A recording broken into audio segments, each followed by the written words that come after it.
Stop with the questions. Celebrate. And then they say, is Donald Trump an intellectual? Trust me, I'm like a smart person. Yosemite's one of the wettest we've ever seen from the standpoint of water. Mike Lindell's a conspiracy. Well, you haven't. Person, woman, man, camera, TV. They said nobody gets it in order. It's actually not that easy, but for me it was easy. Amazing. He can't sit down. He's got a burning in his butthole. He's got a fire. He's got a flame coming out of his butthole. Big, massive dumps. Oh, I have a term for that. I call it corporate communism. Somebody sent me a thing this morning where they're talking about putting the vaccine into salad dressing. You see, this is a simple meme that you would find on the internet, but this meme is very real. You ain't seen nothing yet until you see the flaming butthole. Putting us on our knees to China. Now witness the firepower of this fully armed and operational battle station. Give me a break. Oh, wow, I'm sorry.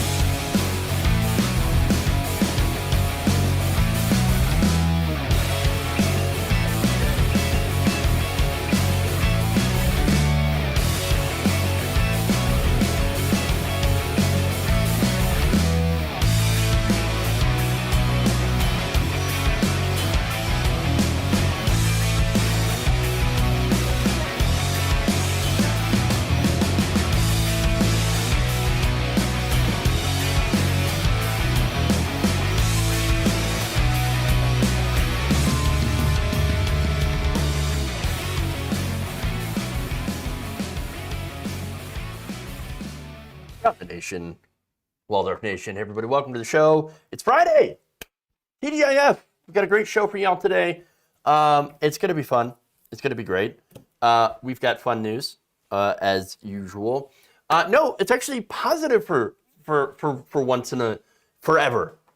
So we have Trump's social media site already.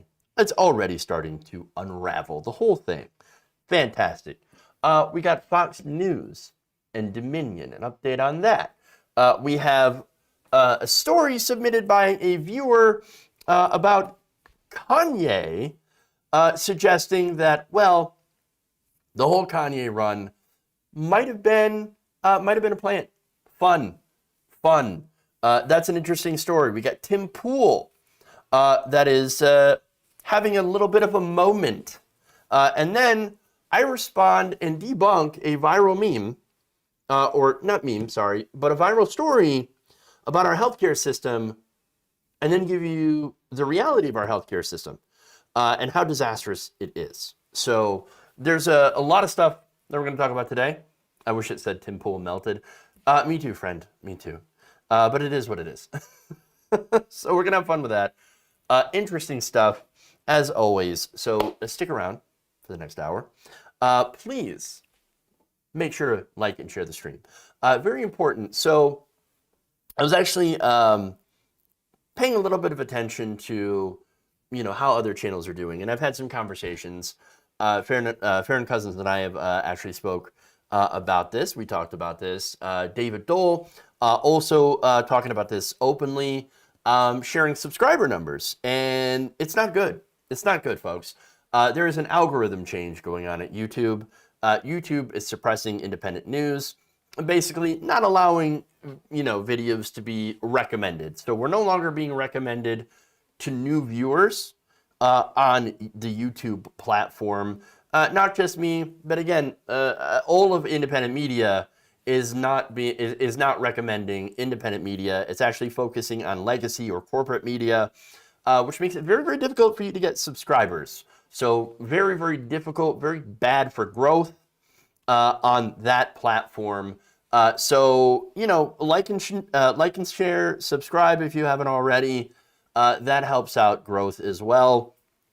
But yeah, Very bad news. Turns out YouTube, not a good place to grow anymore. Actually, a terrible, terrible place to grow. Nonetheless, YouTube, my audience, y'all are amazing. We, I absolutely love that you support the show and continue to watch.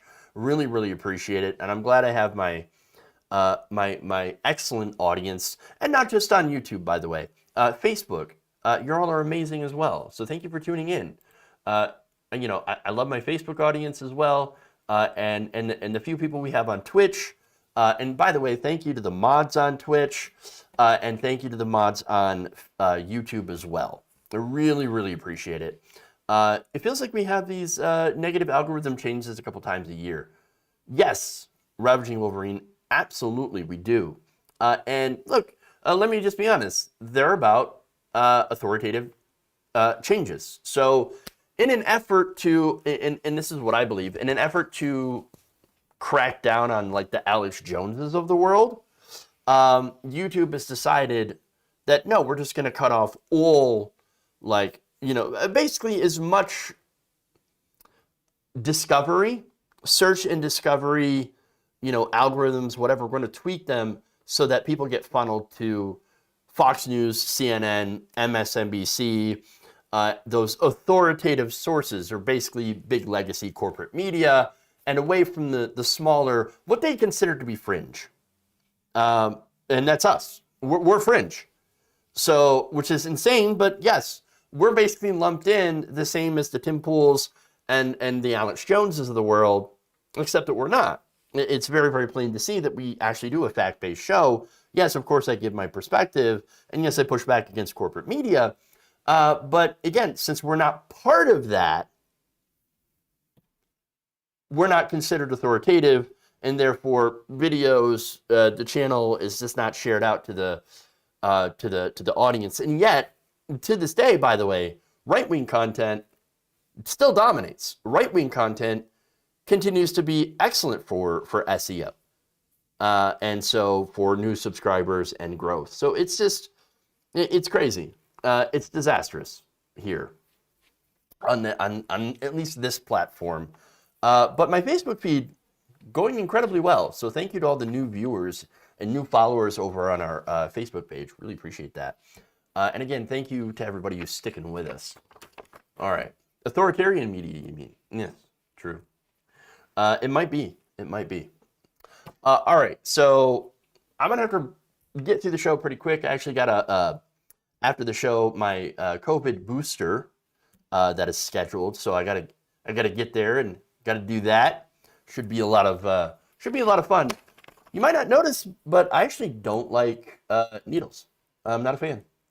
Not a fan of needles. Not a fan of eye drops. You ever get in a position to torture me? Eye drops. Can't do it. Can't do it. I'm a baby when it comes to eye drops. Terrible, terrible. Not so much when it comes to needles, but I still don't like them. Not a fan. But guess what? I may not be a fan of needles, but I'm going to get my COVID booster. Yeah, you know why? Because I'm smart and responsible. And I actually care about not only my health, but the health of others around me as well. And so, there you go. Is anyone a fan of needles? You would be surprised. You would be surprised. Born, made, and undone by the soy says, got mine a few weeks ago. Scared of needles big time too, but it was nothing. I'm tougher than a right-winger. LOL, yay. Can I wear contacts? No, I cannot. I can't stick things in my eyes. Aileen, Elizabeth. I can't do it. I can't put things in my eyeballs. My eyeballs will not allow it. So that's why I don't do the contacts. That's why I don't do the eye drops. No way. Not sticking things in my eyes. Not a fan. So, and again, those of you who are gamers in the audience, you might have seen Dead Space, that game. And there is a part in Dead Space where you have the eyeball machine, like this machine, whatever, that you're supposed to get just right. Something to do with your eyes, and this machine will just, if you get it wrong, will plunge a just like a giant needle into your eyeballs and just destroy it. Terrible. That's what I think of, and I'm like, oh yeah, I don't want anything in my eyes. I'll pass. I'll pass. All right. Anyway, let's get to the stories, huh? Enough about my hang-ups. You're here for news. Do I sound like an anti-lenser? I'm not anti anyone else using contacts. I'm just anti me using contacts. There is a significant difference. Okay. So let's go to the first story. It appears that Donald Trump's social media scheme is already starting to unravel before it even launches. So now, look, since the former president was deplatformed off Twitter and Facebook, but mostly Twitter, he has been trying to remain, how you say, relevant. Now, first he set up a blog. Nobody read it. It was actually kind of sad and hilarious. And then did some rallies with Bill O'Reilly that very, very few people attended. And now has, of course, been in the process of trying to set up his own social media website where he cannot get banned. So he's not going to get banned from his own website. He's like, oh yeah, you're going to ban me from this establishment? All right, fine. I'll go make my own social media site with hookers and blackjack. Which is a reasonable response, of course. No. Now, that social media site is called Truth Social. And it's supposed to be one of those free speech sites. But of course, if you go on it and you sign up for it, there's actually a ton of rules because of course, right? But some of these rules are pretty weird. Like you can't harass anyone, I should say. Now, of course, you can't harass people on Twitter, or at least you're not supposed to. But this specifically says you can't make fun of the site or the people who work on the site. It's kind of hilarious. Again, the whole irony of calling it a free speech website and then saying, by the way, you can't make fun of me or the website or anything like that, or you're going to get banned. Okay, well, fun. But anyway, now, Truth Social, again, there is a company that was set up. It's a special purpose acquisition company, SPAC, that basically is going to merge with Truth Social to give it all the funding that it needs. Now, right now, the special purpose acquisition company is actually, let me get the name here. Let's see.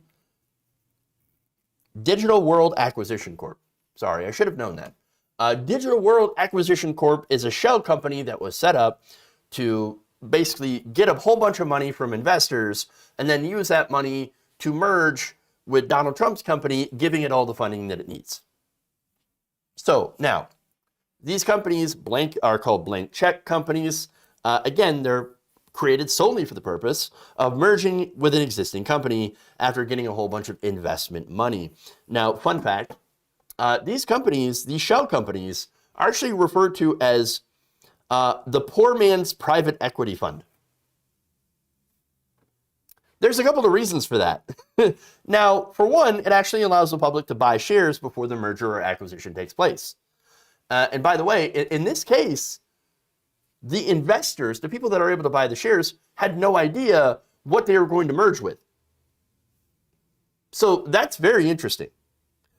Now, here's the thing. Why would you need to set up an SPAC to get a bunch of investor money if you're worth billions of dollars? Why would you need to have the poor man's private equity fund if you're a billionaire? Weird. Now, another fun fact. So the return on investment for an SPAC turns out to be pretty poor unless you're one of the first ones in. So if you're like, for example, a sponsor, then, you get in, you buy the stock when it's super, super cheap, when it's pennies on the dollar, and you're one of the first ones to pick it up, pick up all those shares. And then later on, You dump it. You dump it after the stock prices are worth much more, after a lot of people have bought in. So now, another fun fact about these SPACs is they tend to pop up around times where there are economic bubbles. Can you think of any bubbles that are happening right now? I can. Now, as I've said before, if you were considering investing in anything related to Donald Trump, my advice would be to don't. Don't do it. Now, most people on Wall Street know that. Most banks are like, I ain't getting within 10 feet of Donald Trump. Not at all. Not at all. Yet, one investor found out the hard way. Actually, several investors have found out the hard way that, oh no, the thing that we invested in, turns out it's tied to Donald Trump. Not good. Now, in this case, this was, and this was reported by Axios on Thursday, one private equity investor, Brian Shevland, is suing the CEO of Digital World Acquisition Corporation. Shevlin, they explain, was an early director nominee of DWAC, but claims in a lawsuit that he was removed by CEO Patrick Orlando without any warning or notification, a move that denied him thousands of shares and the ability to buy more stock at very, very low prices. So basically, Orlando denied him the ability to buy up stock super cheap so that he can later on unload it on some other poor sucker down the line. That's how these work. That's how these SPACs generally go. Again, economic experts are like, yeah, SPACs are terrible for return on investment. You don't get return on investment on those. It's always in the negative. Now, the complaint suggests that conversations between Orlando and Trump had began months before DWAC even went public.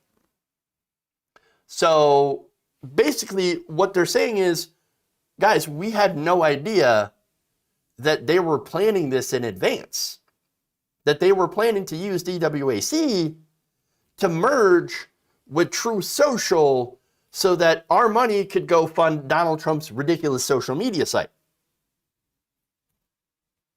Now, the other thing is, and this is where the legal part comes in, right? So now apparently that violates federal security law, not letting investors know that there was contact, that there was a plan, a merger plan that was put into place in secret before it even went public.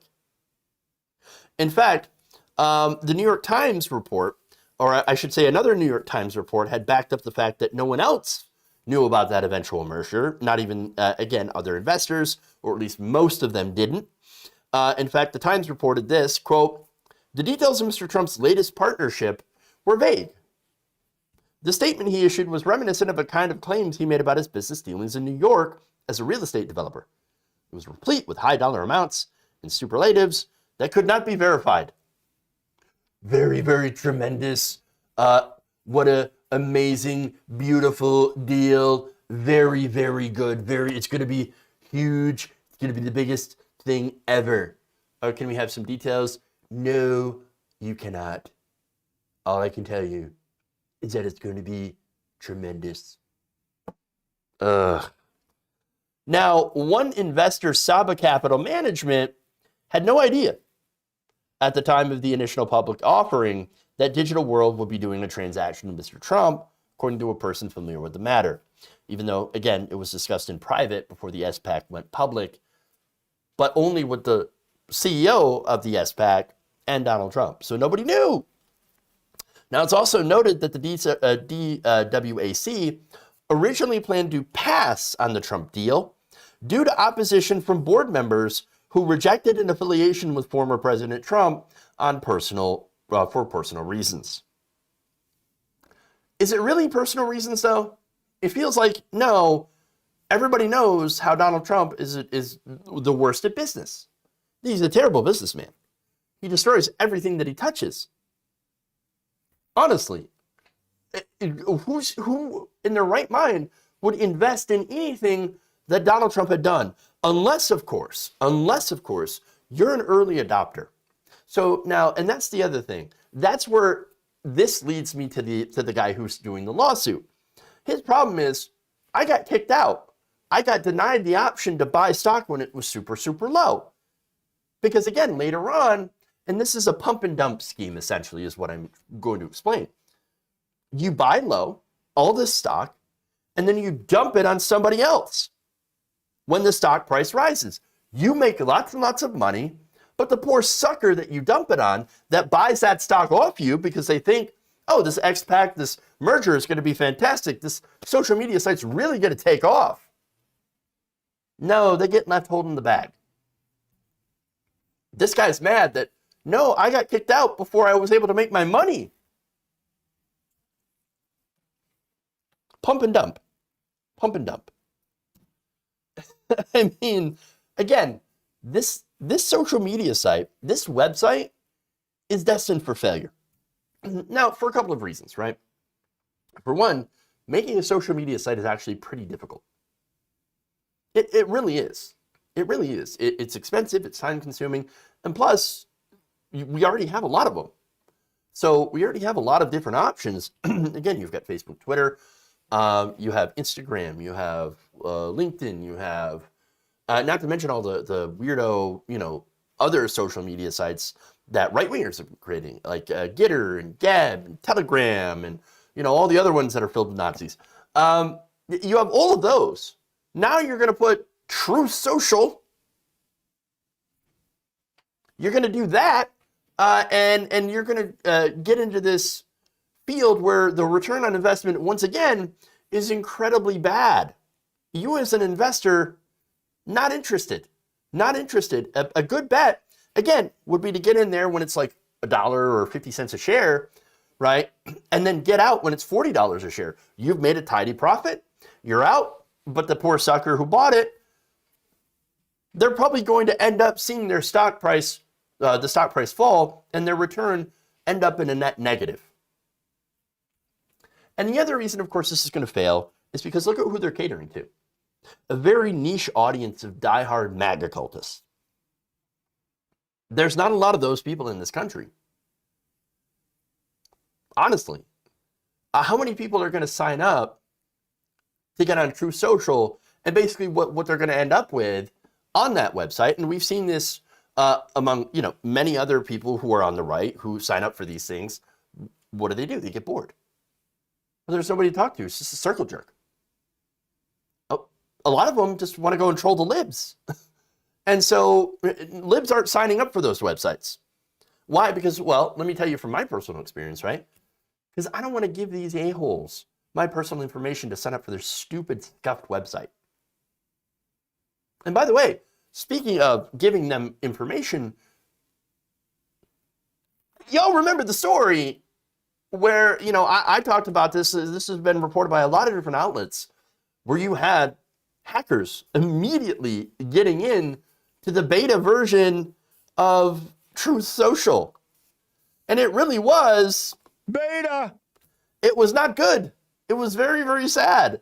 It exposed people who were on there, their names, locations, all their personal information was able to be retrieved because there was no web security. And also, it's built on a very, very shaky technological foundation. And so, the infrastructure of the site, very, very sad. Not good, very unstable. Not going to work out. There's no way that this website will survive. There's no way. Unless, of course, it's funded by Daddy Billionaire. Now, of course, no way that Donald Trump's going to fund it. Oh, hell no. It might, get lucky and have like AT&T, for example, that solely funded Newsmax to the tune of millions of dollars. Because guess what? Without Daddy AT&T, Newsmax would have no money. Wouldn't make any money. So what's the money-making scheme? How do you make money on a social media platform? Especially if you're tied to Trump, who advertisers don't want to touch, and investors mainly don't want to touch. No, it's going to fail, and it's going to fail hard. And by the way, if you decide, okay, well, we got to fund this website somehow, all right, well, why don't we charge people to sign up and to have an account? You think that's going to fly? Nobody's going to pay like $5 a month for access to a knockoff of Twitter. So, no, this is going to be a disaster. Absolutely. And by the way, when it doesn't get the numbers of people signing up that he wants, what do you think is going to happen? Donald Trump's going to drop it like a hot potato. Or, you know, his niece, Mary Trump? Or his ex-wife? Or, you know, any of his financial obligations. You get the point. He's going to run away from it because it's sad, baby. It's just like if not enough people show up to one of his rallies and sit in the stands, he's not going to come out anymore. No, I don't give his website a very long life at all.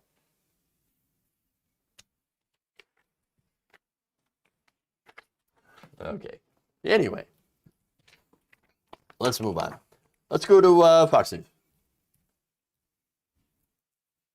What you do is tell users they didn't have ads on your platform and you let users sign up for free. Yeah, you think they're smart enough to do that? No, of course not. And by the way, as far as advertisers, who's going to advertise on that site? Not a lot of people. All right. Moving on, let's get to the second story. Fox News.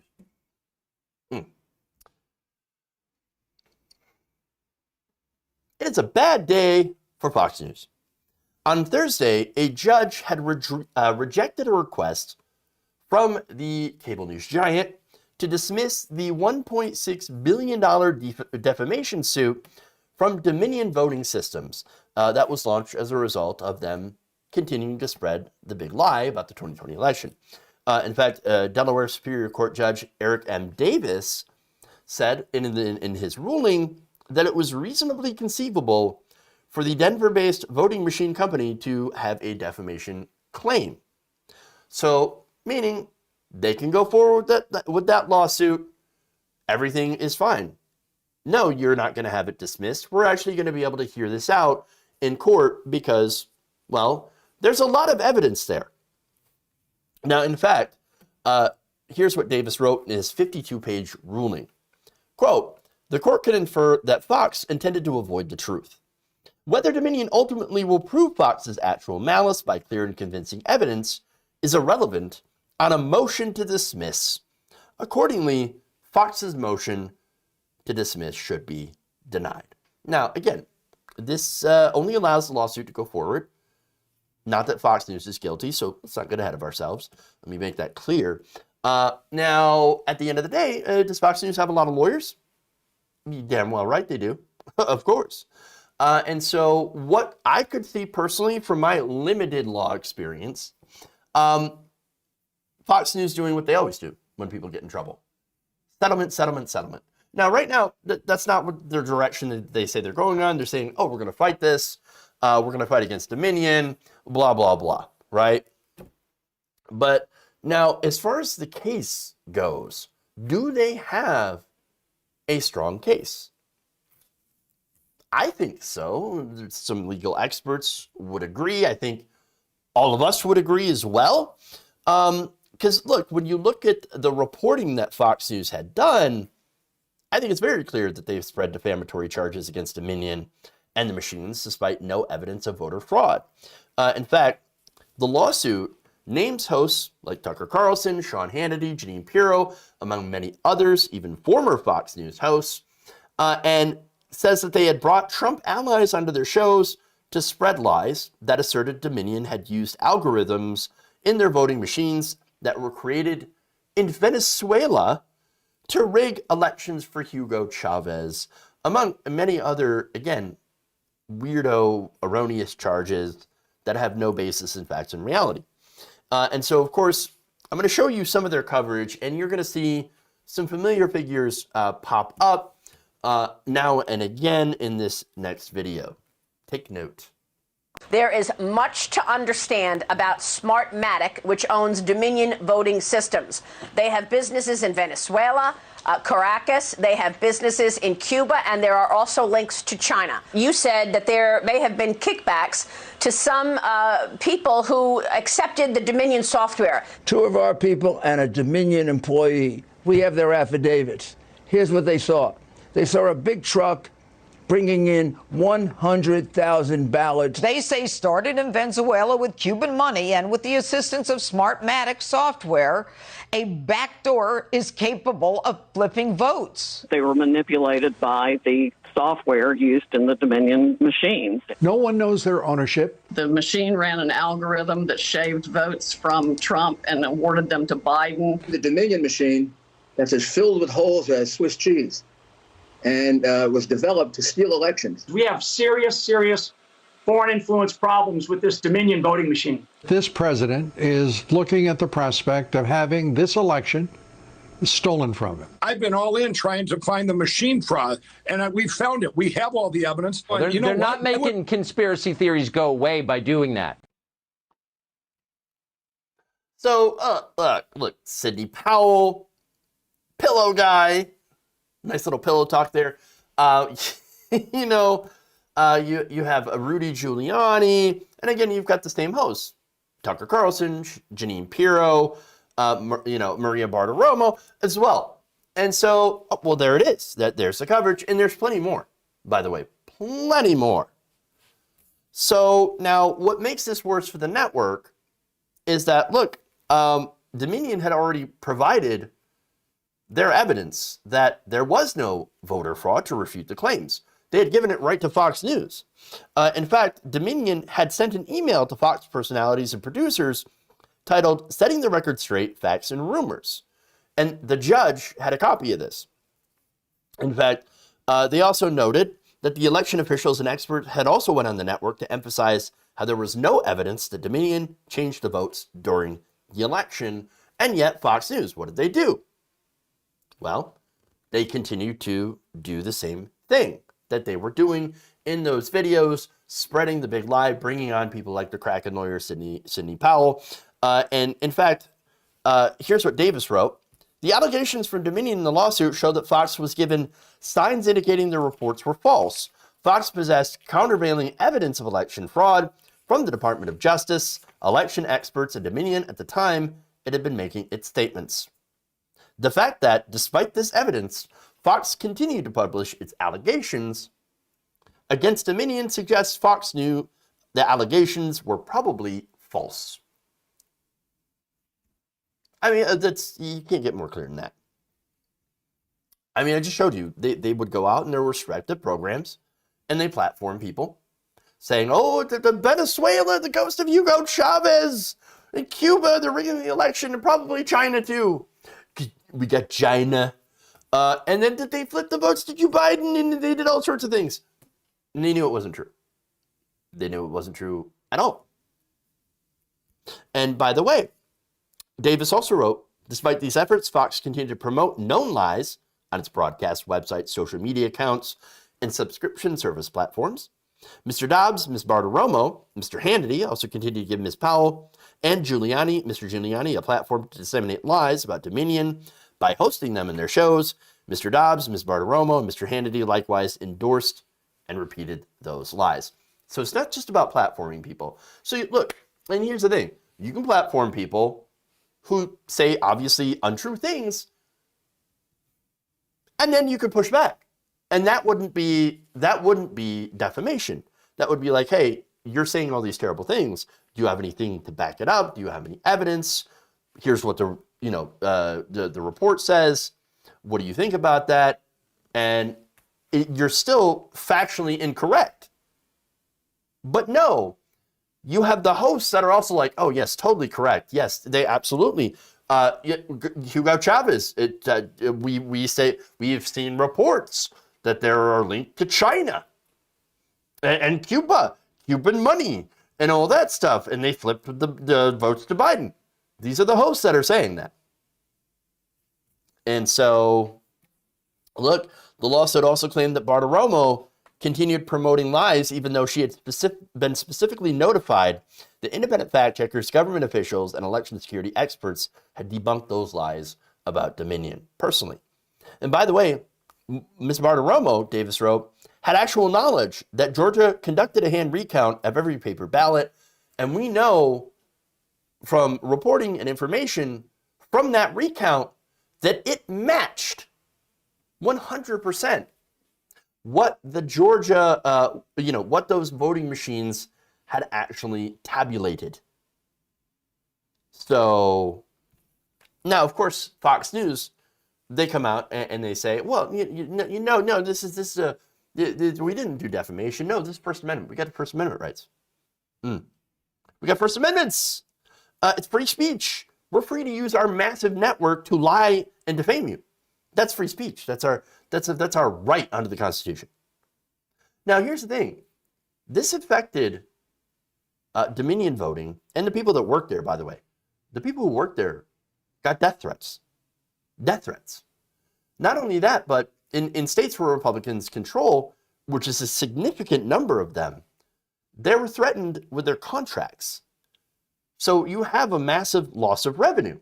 Now, under defamation, that lie led to lost revenue for the company. And since we in America only care about, corporations making money, this actually makes a pretty good case for Dominion saying that our business model has been grievously harmed by the lies being perpetuated by Fox News and their hosts. So, in fact, the judge had rejected Fox's argument that some of its top personalities were only reporting the news with flair. Hey, everybody, we got our flair on today. You know what our flair is? The ghost of Hugo Chavez stealing the election. That's our flair. No, it's not flair. It's pure, unadulterated lies. When you know that it's a lie. You can misspeak, you can say something that's false, and then later on be like, oh yeah, it turns out I was wrong about that. That's totally fine.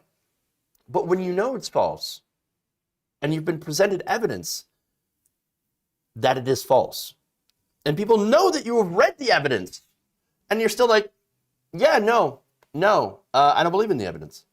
I don't believe in the evidence. I'm still going to say the same thing over and over and defame this company and defame these people and put their lives in potential danger. Well, then that is the definition of defamation. A very, very clear example. Now, the judge also said this. They said that Fox News' reporting comprised opinion mixed with false facts, or, again, lies. Just lies. And they said, although Fox classifies its reporters' remarks as commentary that uses loose and hyperbolic rhetoric for entertainment value. So, they're not even saying that, yeah, well, we're not even journalists. That's what we're not journalists. No, we use loose and hyperbolic language because we're an entertainment network. We're not a news network. Fox News. No, we're entertainment. So we can say these things because we're just being entertaining, and that means we can defame people. Great argument, guys. And look, again, Tucker Carlson has actually used this defense pretty successfully in court, saying that, well, I'm not no rational person would actually believe the things that I'm saying at my network, on my program. I mean, come on. And no reasonable, rational person would actually believe me. I'm just doing it for entertainment. I'm a character. That's also the Alex Jones defense. I'm just playing a character. I'm not really crazy. I'm not really saying these things. Even though the things that I had said put the Sandy Hook families in literal danger, where you had people following them around, stalking them, threatening them, and saying, your children aren't actually dead. No, they're a false flag. You're just trying to take our guns. The children aren't real. Oh, you know what happened in that case? Yeah, it turns out Alex Jones lost every single case. No, yes, it's because he decided not to show up to court, to be fair. But had he showed up to court, I think it would have been very clear, again, based on the things that Alex Jones has said ever since Sandy Hook had happened, that he was defaming these families. Very, very clear. Very, very clear. So now one more thing here. One more thing. Oh, by the way, here's finishing that sentence from Judge Davis, saying that even loose and hyperbolic language can be actionable if it rests on false statements of fact undisclosed to viewers. Again, very true. Now, one more thing here. So, and that's kind of the difference between, for example, what Fox News has been doing for a very, very long time versus what they're actually maybe getting in trouble for now. Now, Fox News has lied about public figures all the time and said some of the most horrible things about, just pick random Democrat, right? If they're a Democrat, they're going to say terrible things about you. It's just very, very simple, right? So now that's allowed under the First Amendment to a certain point because public figures, right? Now, before the election, however, it's very few people knew about Dominion voting systems. I don't think anybody really ever heard of it. It wasn't in the national discourse. And so that's important because, yes, while it is a company, and a public company at that, were they really in the public consciousness? Were they really, and this is where it kind of gets to defamation here, right? When you have this network that goes out and takes a company that nobody ever heard of and starts saying horrible, horrible things about it, things that are not true, knowing that they're not true, ruining the reputation of that company, denying them future business opportunities, and putting their employees in grave danger from unhinged mobs, then yeah, that is defamation. And that has a gigantic impact. Now, as far as like slamming or slagging on a random Democrat, Adam Schiff, Hillary Clinton, whatever, doesn't matter. Well, they're public figures. And again, that is to be expected. There is a certain amount of things that you can get away with saying. You know, that hyperbolic rhetoric, for example, against certain politicians, that doesn't really fall in the realm of defamation. And by the way, to prove a defamation suit, you also have to have a pretty high bar. And I think that's a good thing. Slander and libel, very, very high bar to prove in court. But I think that what we have with Dominion voting system is a very clear example of that defamation. And so, again, saying that, oh, these systems, this company conspired with Cuba to rig an election, that's not the truth. That is defamation. And by the way, if you do want to criticize voting systems and people, there's a way to do that. For example, I've criticized voting machines before. I think that, you know, these systems could have security flaws in them that could be potentially exploited by bad actors. This is why I don't think that we should use those machines. Now, there's the thing. That's not a lie there.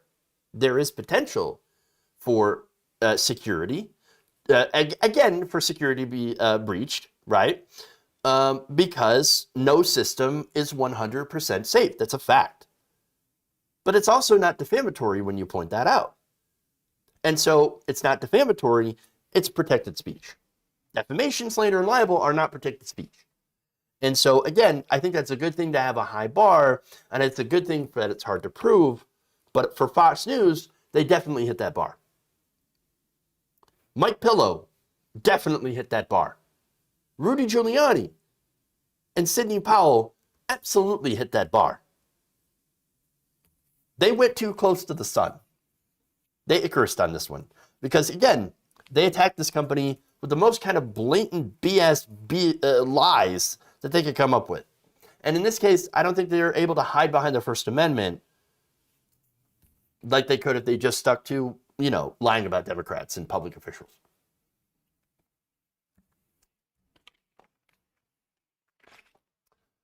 All right.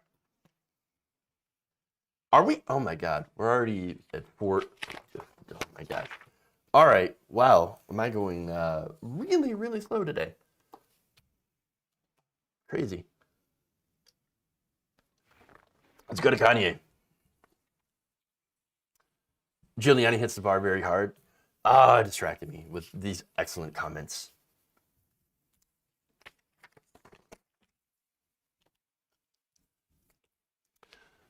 Kanye West, or Ye, as whatever he decides to call himself these days. I don't know if that's what you call him. Yeezy. I don't know. Either way, whatever you want to call him, could be in a little bit of trouble. You see, back in 2020, the artist formerly known as Kanye West ran for president, or at least pretended to run for president, which, of course, that run might have actually violated federal law. That's according to documents obtained by the Daily Beast. Now, I remember talking about that and saying, please, no more celebrities running for office. This is a terrible idea. Don't do it. And I also remember talking about how he was doing very little campaigning and actually had failed to get on the ballot in many states. Now, that's actually not surprising. Third-party candidates often do have a hard time getting onto the ballot. I think that is an issue. I think our system actually would be beneficial if a third party had some ability to challenge the two-party duopoly that we have. There would have to be some massive, actual systemic reform to enable them to actually do that, which we're nowhere near, by the way. And yet, nonetheless, Kanye is a little bit different because he ran as an independent, right? But as we're gonna note, that independent run was not so that Kanye could become president. It's so that it could help Donald Trump. That's actually what the documents are alleging. So now, here's the thing. The New York Times, by the way, I'm going to start with this, reported last year that Republican activists in at least half a dozen states were involved with getting Kanye West's name on the ballot. So why would Republicans be in favor of Kanye West? Especially when Kanye West was like, oh, I'm in favor of Donald Trump. So I'm Donald Trump's friend. So, and I'm very close to Donald Trump now. And he's my buddy. Okay, so if Donald Trump's your buddy, why would you launch a campaign for president against him? And then why would Republicans in many different states try to get Kanye on the ballot? Very interesting. Now, the thing is, this was part of a plan. This was part of a plan to siphon black votes from Joe Biden. Now, that may have been the most dumbest plan imaginable. I mean, think about it this way. They're basically out there saying, hey, black voters, we just put up a black man, a rapper. Vote for him instead of Joe Biden. Which is exactly the kind of BS dog shit plan a Republican operative would come up with. Of course. It's not a good plan, not a smart plan at all. And it failed horribly. And at the end of the day, Kanye only ended up getting about 67,000 votes nationwide. Now, after the election, by the way, Kanye West's publicist had flown to Georgia to pressure a local election worker targeted by Trump to back up the false claims about voter fraud. That publicist initially denied that she was associated with Kanye West, but then, of course, later on had to be, was actually proven to be Kanye's publicist. So now that's stuff we already know.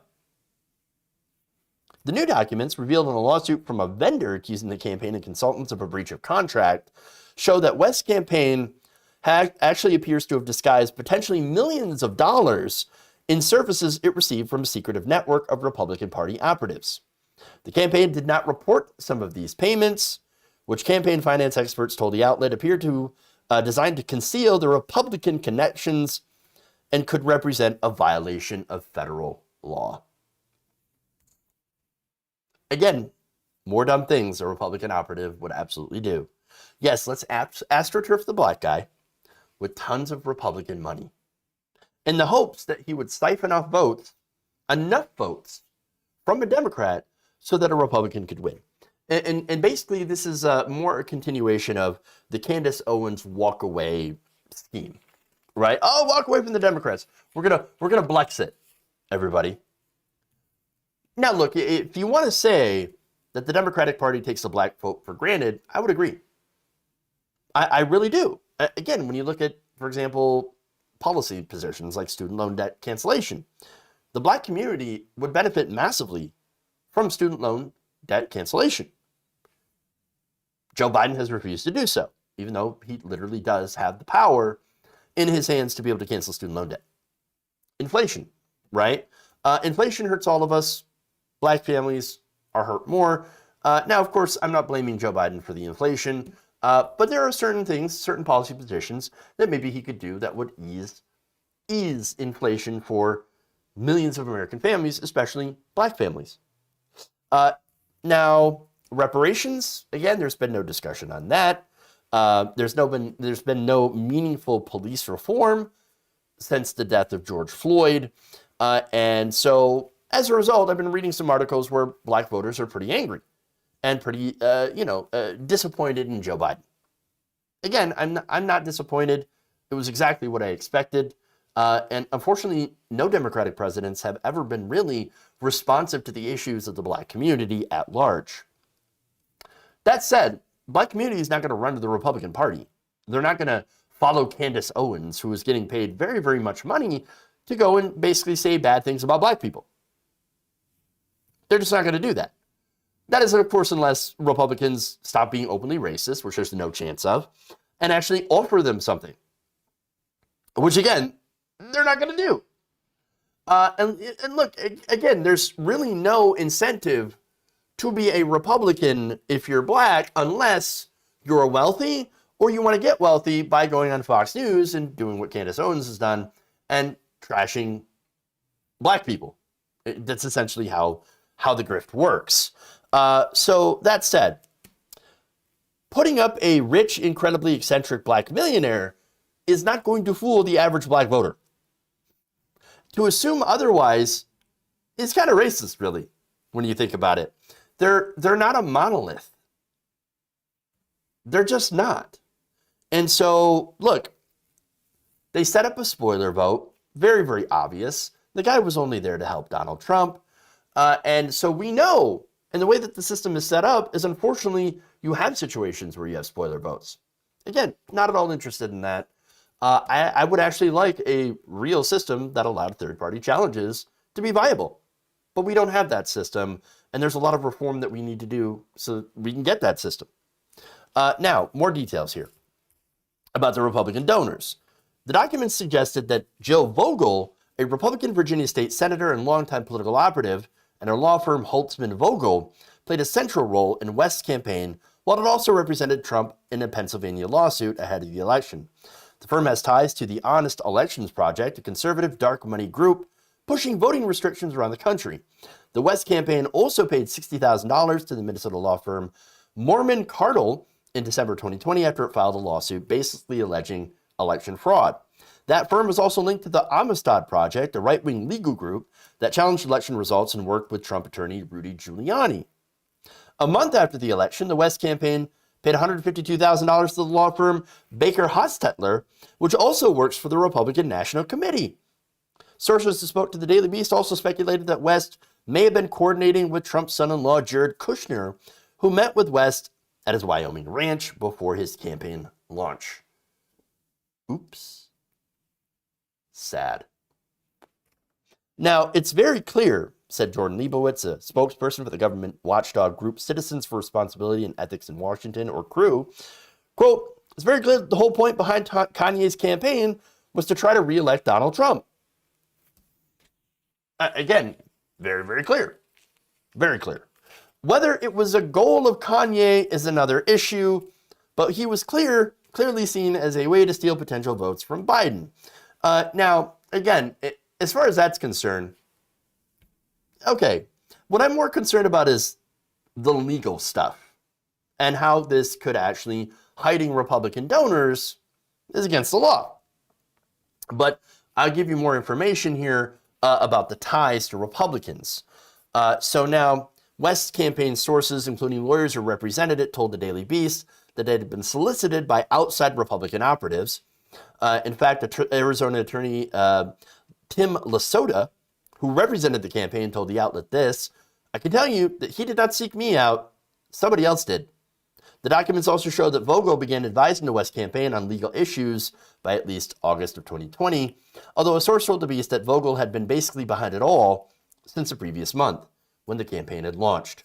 Vogel has extensive ties in Republican politics. Her law firm has worked for Karl Rove's super PAC, American Crossroads, and the Senate Leadership Fund, which is tied to Senate Republican leader Mitch McConnell. None of the West campaign filings to the FEC mention Vogel or any other Republican operatives who worked for the campaign. Leaving that out from the FEC filings is basically a gigantic no-no. Could be against the law. Now, again, whatever the reason, it doesn't really matter that he decided to hide the FEC filings. The fact is that he did. I don't know if Kanye was manipulated or not. To me, it doesn't really matter. Again, what's done is done. At the end of the day, the only thing that matters here is the fact that they tried to hide the Republican connection from the eyes of the law, from the eyes of scrutiny. And that, of course, is something that you just cannot get away with. Or should not get away with. All right. Let's move on. Go to Tim Pool.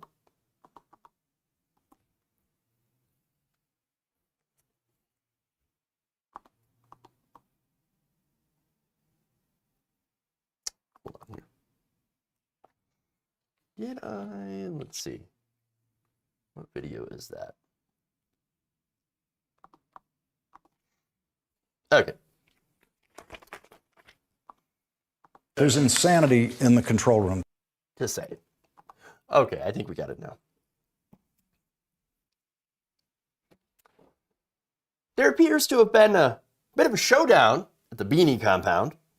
During the discussion with rapper R.A. the Rugged Man, right-wing YouTuber Tim Pool flew into a rage because apparently he is very, very oppressed. Take a look. The airport, they're not pulling you over because they No, that's bull. They pull you over? Yes. Because you look like what? Because you Yes, look like motherfucker. What do you look like? I get randomly flagged every time I go to the airport. See, you're. Because what reason? The I know. Because you look like what? I know, dude. You really heard I got because I get every single time I go, and you are a racist dude who says I couldn't possibly understand every time I go to the airport. I'm randomly screened. Oh, yeah. I think it's the every time. Every time. Oh. I go to the UK, they put 4 S's. What are you screaming for? I'm screaming because what? Because you're hurt that you're a white boy? I'm hurt because you're a racist. Yeah. I get flagged every time at the airport. I have no idea why. Why do you have to laugh at me? Why are you being so racist right now? Wow. Wow. What's ironic about this whole exchange is that he is literally doing what he says the left does. It's projection. Of course. Of course. Call everybody a racist if they disagree with you. And that's what it is. That's what it is. Look, I'm not buying his story because if true, you would actually have an understanding and maybe some empathy towards the black community. They get racially profiled by police. The Muslim community gets regularly racially profiled by police. They get stopped at the airports because people would assume that they're terrorists. That's it. And so the fact that he does not put 2 and 2 together, well, I mean, tells me he's either making this entire thing up, being stopped at the airport, or he's just incapable of realizing what minorities actually go through all the time in this country. Now, for me, people like me, I went to the airport. I didn't get stopped for a screening. Maybe Tim Pool gets stopped because he's on some sort of list. I don't know. Maybe. Now, honestly, if he is on a list, that's kind of problematic. And I'm being honest with you. There have been stories of random Americans being put on these no-fly lists and watch lists and things like that. And it's very, very difficult to get off those lists, even if you haven't done anything wrong. So if Tim Pool is on a list for some BS reason, well, obviously that's not good. I will disagree with that, and I'll be like, hey, don't randomly flag Tim Pool. He's an idiot, but he's harmless, basically. at least when it comes to the airport. As far as rhetoric goes, maybe not so harmless. But nonetheless, right? You shouldn't be randomly flagged or put on a list. It doesn't matter if you're Muslim or black or Latino, whatever. You shouldn't be put on a list unless there's probable cause, right? Now, that said, there's a lot of assumptions here. And these assumptions are based on the word of Tim Pool, which I would not, at least in my opinion, he is not exactly a trustworthy source of information or analysis.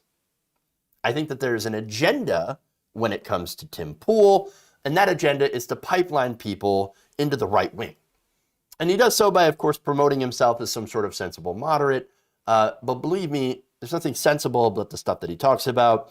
Oh, no, but you understand, I'll have conversations with anybody. I mean, I'll bring Vosh on my show, and then I'll agree with like half the stuff that he says. And then later on, completely forget that I forgot that I agreed to these things and go back to pushing people down the alt-right pipeline. Now, of course, the next video that I show you, RA was not going to suffer BS. And so it gets a little heated in this next clip. Things got real. Oh, yeah, great. Yeah. Oh, great. $100,000 budget. James Baldwin interviews with people on the ground to talk about what they've been through, and you have the nerve to come up to me and tell me my experiences don't matter when I'm fighting the fight. Stop screaming, bitch. Stop screaming, first of all. Talk to me like because I'm not that guy. Yeah, Talk you are. normal. You I'm not are. that You guy. actually are, dude. Yeah. You are that no, guy. I'm talking about I'm not that guy. The fuck you screaming at, bitch. You want to get fucked up? Huh? All right. What the fuck you screaming at, bitch? Let's calm down. You gotta cut it, man. You think you can? I'm not that guy. You don't disrespect me, bitch. What did you do to me? You start raising your voice to me like I'm some sucker. Did you laugh at me? Bitch. Yeah, laugh. Did you disrespect me? I was nice to you, bro. I was being nice. You start raising your voice to me like I'm your son, bitch. You raised your voice to me? Bro, I said I respected you. You wouldn't shut the I fuck up with appreciated that you. raising your voice shit. I stopped when you told me to. You said lower your voice, so I lowered my voice. I told you I respected you coming. It was a good show. I said I respected you willing to admit when you got things wrong. Bro, I have put so much of my life into this. Look at this. I watch your videos. I already watched your video. No, I see your videos. You don't. No, I see your video. Yeah, you're gonna say, look, this is the non-racist thing. But meanwhile, you have videos promoting Derek Chauvin and acting like he was in the right. You have videos of that. You have videos of the other guy. You have videos of the other. You have videos of the other guy. Two guys. Armory. And Two you go, guys. oh, but they grabbed the pistol, defending them, killing a black man in the streets, and he ran for them and giving excuses. Two guys. You have these videos, so all of this shit doesn't matter. Doesn't matter. No, of course not. A decade of work doesn't matter. No, because because lives were lost by police, and you were there bootlicking the fucking cops. I think we should abolish the police. Whoa! I didn't hear that one coming. Right at the end there. Oh, yeah, you know what? We should abolish the police. What? Wait, what? All right, but we'll address that in a couple of minutes. But first, let me just say that, wow, that was one way to get your point across. Wasn't it? Now, look, I don't think Tim Pool was ready for that reaction, because immediately, as soon as the guy stood up and was like, I'm about ready to throw down. That's when things calm down a little bit. Now, look, I wouldn't react the same way. I'm actually a very calm person. I'm much too calm. But obviously, this got very, very heated. And so, very interesting, right? And look, honestly, this is the most animated that I've ever seen Tim Pool. Huh. So, but anyway, substance, right? So now they're talking about police shootings, basically, because that's what they talk about in the show. Tim Pool desperately takes the pro-police position, which is interesting, and maybe less the pro-police position, and more of the anti-Black Lives Matter, anti-Antifa, that right there, okay? And so that narrative, and by the way, Rugged Man brings up Ahmaud Arbery and Derek Chauvin. So now, the right-wing narrative on Ahmaud Arbery was that he was a criminal, and that he was jogging or running away from a crime, and that these fine, upstanding citizens, the McMichaels, came and stopped a robbery in progress, and stopped this terrible person with long, dirty toenails from terrorizing their community. You know how many thefts were in that community? 1. And that's when the McMichaels had kept their car unlocked. And again, I'm not excusing crime, right? Crime bad, but there's, again, no evidence that Ahmaud Arbery had committed a crime in that neighborhood. None at all. Again, he was just jogging, he was out there running, and they said, well, black guy, obviously. It's sus, very, very sus. Got to go chase him down with our guns. And so, come on. And by the way, what happened afterwards, after the shooting of Ahmaud Arbery, is that the police had come, obviously, and police were like, oh, we take your word for it 100%. Oh, yes, you say it's self-defense. You say that you were doing citizen's arrest, but totally fine. Be on your way. Be on your way. Now, the outrage came because, well, this wasn't even investigated for over 70 days. And so you had no justice for Ahmaud Arbery at all until the video of the shooting had gone out. And again, the right-wing narrative is, well, he did something wrong. He had it coming. And so obviously these poor white gentlemen were just doing their job. How dare you? How dare you go and attack these people, these fine, upstanding patriots?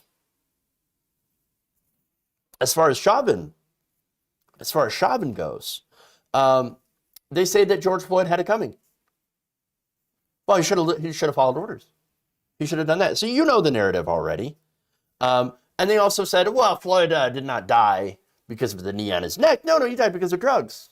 That's what it was. And look, there are videos up on Tim Pool's YouTube channel, one of his many YouTube channels, that said that. Like, oh, his death wasn't a homicide and all that reporting. So, all right.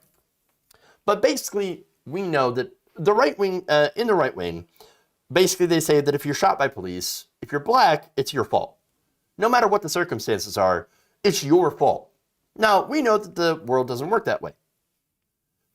Again, there is nuance, there's understanding, and generally, we don't agree that a police officer should shoot unarmed black people. That should be a minimum standard that the police should abide by. Unfortunately, they don't. And again, there are some situations where police do have the right to self-defense because, they have the right to respond with deadly force if someone is using or attempting to use deadly force against them. Fine, we give the police the ability and the training to be able to make that distinction.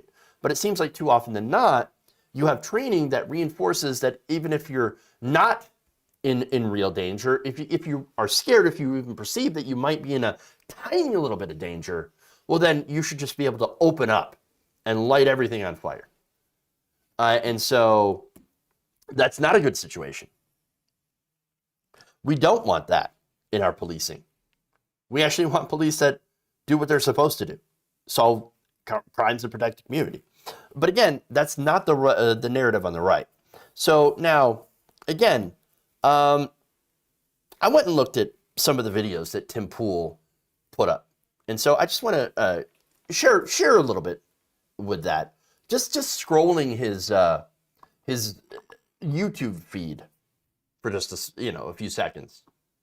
So there's Tim Pool's website, right?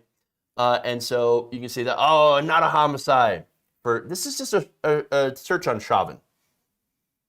Obviously, Tim Pool's going to shit on the left. Okay, that's fine. That's his perspective, right? Well, whatever. And Obama, and Biden and Democrats, and that's fine, right? That's Chauvin. I actually couldn't find that many videos on Ahmaud Arbery, which is interesting. Now, look, and you've seen, the stuff that he did on Chauvin, right? Now, that said, Tim Pool's got multiple channels. Maybe he could have deleted some of those videos that R.A. Rugged Man had referenced, or not, of, Ahmaud Arbery, like, deserving it and whatever. I don't know. But I do know what the narrative was in the right. And I do know that Tim Pool acts as a gateway and a pipeline to bring people over to the right by really focusing on BLM, Black Lives Matter, Antifa, and by the way, using a lot of sourcing from Andy No, who's essentially a troll at this point that will make things up. And so they push that, and again, that has an effect. That has an effect. I mean, again, if you're talking about all of them, all the BLM are just dangerous rioters and all of that, it is interesting to see then that his response at the end of this was, I believe we should abolish the police. Really? Really? That is very, very curious. Because when did he come to that conclusion? Like, when did that happen? Because again, Tim Pool, very anti-BLM, very pro-police, it seemed like. Pro-Chauvin, even. So I don't know. I don't think there's any way that Tim Pool had turned into suddenly fuck the police. I don't get it. But, of course, to be fair, a lot of the right wing has turned on the FBI, CIA, and law enforcement agencies under Democrats. Now, my first thought on that is, well, yeah, good, okay. Well, I don't like the CIA. I don't like the FBI. Now, if you thought that some of the stuff that the CIA and the FBI were up to now is bad, wait till you hear about the CIA death squads in South America. Wait till you hear about the coup in Iran. Wait till you hear about the FBI trying to make Martin Luther King Jr. off himself, during civil rights. Wait till you hear about that stuff. Oh, right. But that's the thing about the right wing. They actually don't care unless it affects them. So, yeah, they can't handle the fact that, the FBI is actually going against a little bit, in a little way, right-wing terrorists and insurrectionists going after the Capitol, the January 6th Capitol rioters instead of left-wing groups. They can't handle that. They're very, very upset. Very upset. They cannot handle that.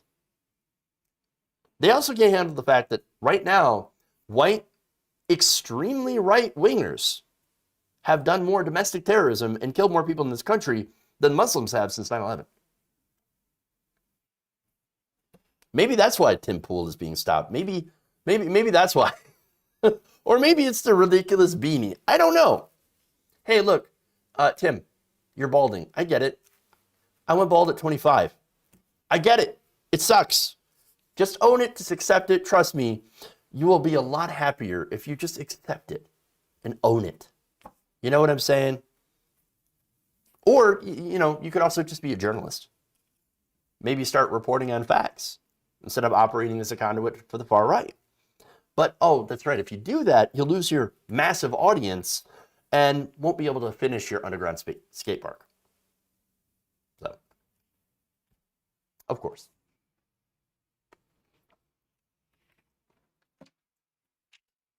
Own it like Sir Patrick Stewart. Agreed. All right, one more.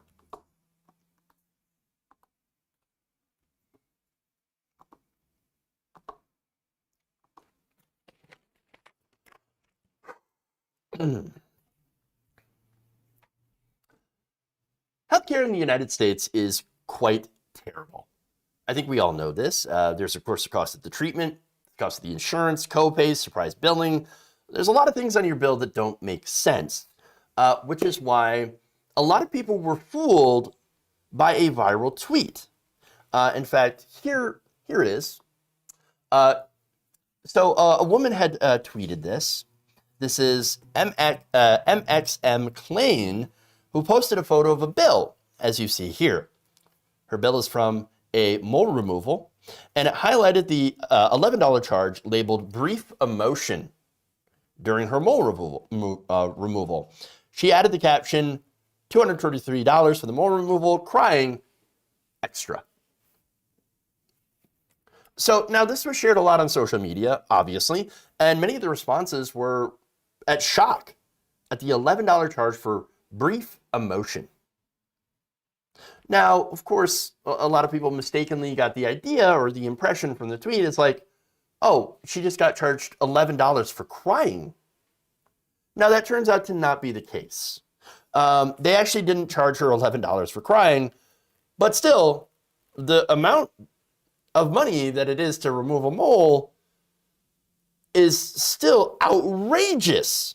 Now, she then explained to Newsweek that the bill was for a routine annual examination, and the brief emotion had actually referred to a behavioral assessment that was basically 10 or less questions about their mental health. So, wait, you get charged $11 to answer 10 quick questions. That's an additional charge. That's insane. That's absolutely insane. Again, they just asked her questions. So now she said that it seemed like the assessment was a normal part of the checkup, adding, I didn't know at the time that it wasn't actually covered by my insurance. These mental health screenings are definitely important, she told Newsweek, but if it's so important, it should be fully covered by insurance. Now, I actually think that this is a great example, not of like, oh, disinformation, viral memes, whatever. No, I think she actually brings up a great point at the limits of insurance and how the American healthcare is so barbaric that people are willing to believe that they would actually charge people money for having emotions. Because it is that bad. Now, again, two real issues here. One, the fact that insurance is terrible and doesn't cover what it should, especially for the cost.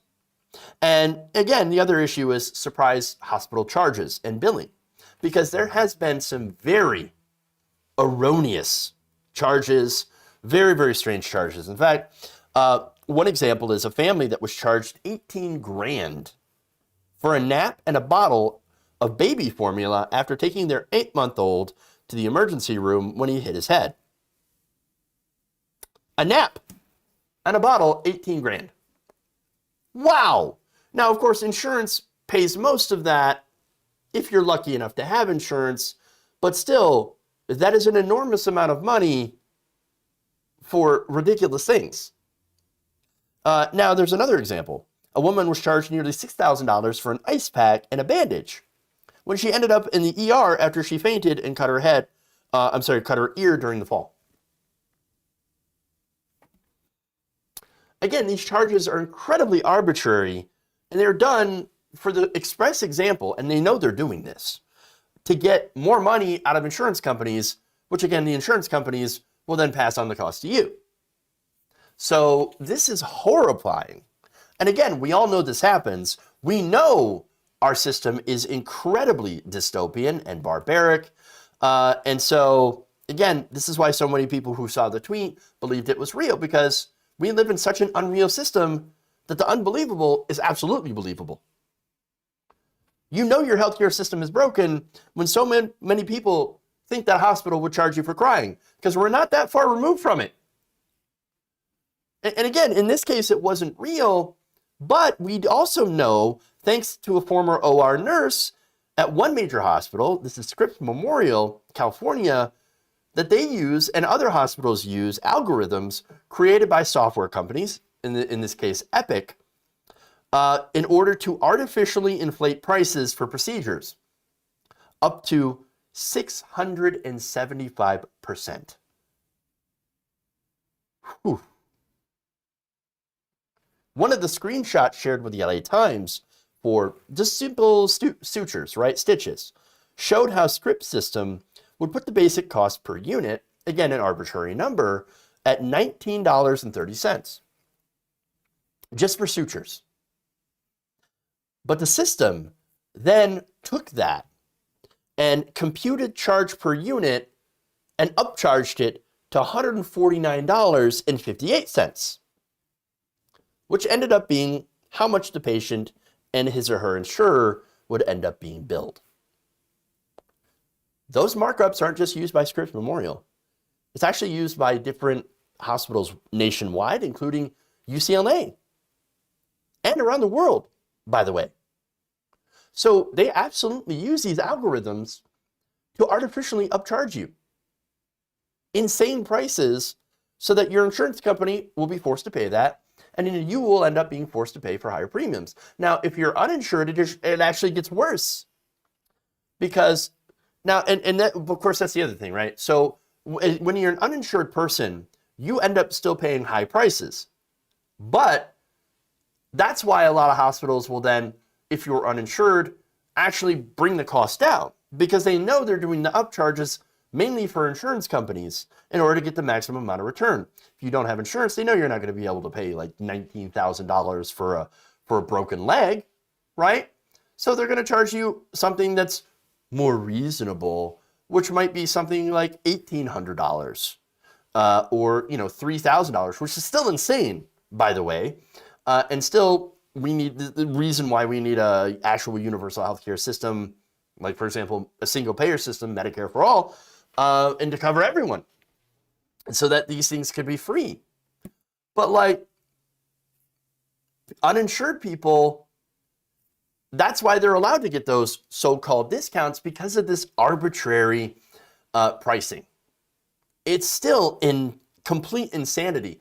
And by the way, this expands to prescription drugs too. Prescription drugs in this country are incredibly expensive.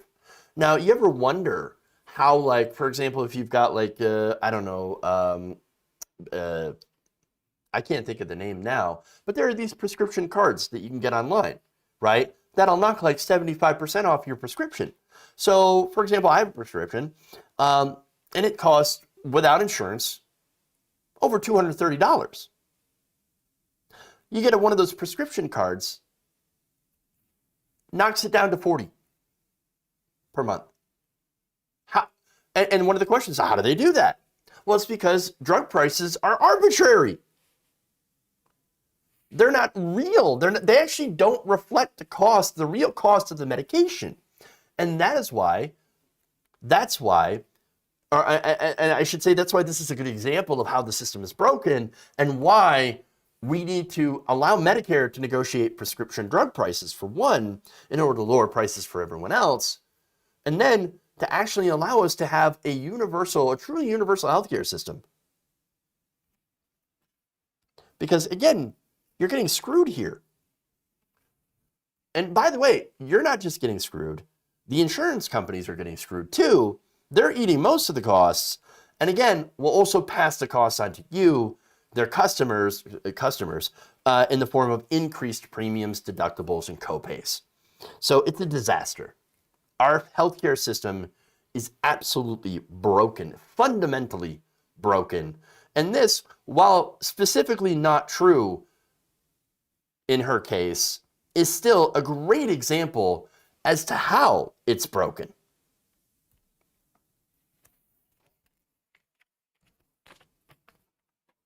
Okay, so that's it. I'm massively over time. I want to thank everybody for joining. Please like and share the stream if you haven't already. Very, very important that you do so. Again, helps me out. To stay on topic, that ambulance ride cost $1,000. It's a broken tailbone. I shouldn't have called. And that's the other thing.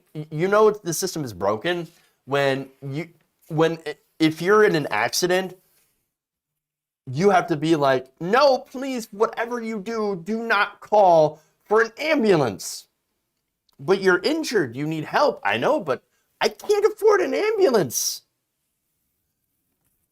Broken, dysfunctional system has to change. Why did I not do the Trump interview story? Didn't have time. Gotta go. All right, everybody. But I did want to thank some people, by the way, real quick here. Let's see. Oh, happy birthday, Rialan N. Really appreciate the super chat on that. And really appreciate Rialan N for being here and sharing your birthday with us. Spending the time with us. Thank you. Dango Bango also says, we get a safety word on subbing? No. No! You won't get it. Michael Norris says, I hate needles, and a gamer. Thanks for the Dead Space reminder. Let's see. Tim gets stopped because he's friends with Nick Fuentes. Fair. All right. Again, that's all I have time for. Thanks, everybody. I got to hurry up and get to my appointment. All right. Love you all. Thank you. And remember, change begins with you. Good night, nation. Have a great weekend. We'll see you back here on Monday.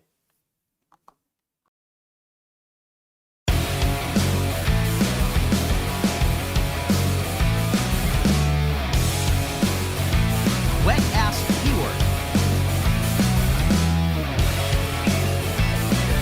Give me a break.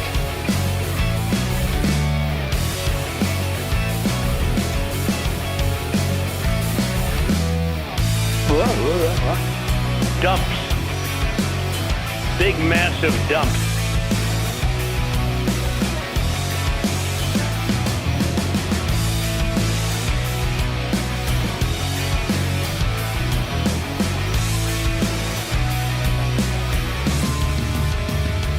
Please clap. They're kicking me out the door. They're kicking me out the door.